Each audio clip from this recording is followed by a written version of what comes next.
Tre persona që njihen si lidhje ngushtë të shumë kërkuar Italo Çela janë arrestuar në Dubai dhe pritet të ekstradohen në vendin tonë. Bëhet fjalë për Erviz Dakën, Maksim Koçin dhe Aldo Gjikën, të cilët akuzohen për disa vepra penale që nga vrasje me paramendim e deri tek përkrahja e autorit të krimit.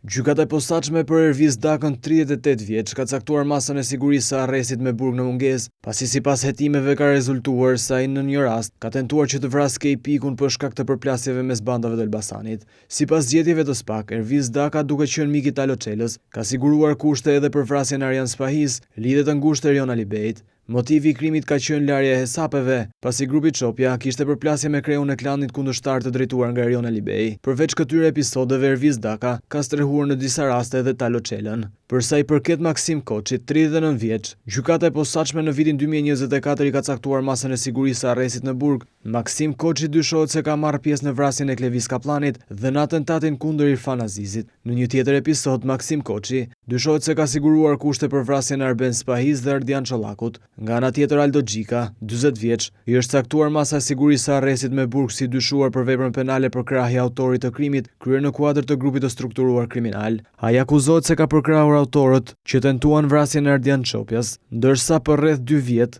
ka ndihmuar Italo Çelën të fshihet. Pavarësisht se nuk kemi një marrëveshje ekstradimi, Shqipëria ka arritur që të sjellë nga Dubai emra të njohur të botës së krimit si Florenc Çapja, Julian Meçaj dhe Plaren Dervishaj.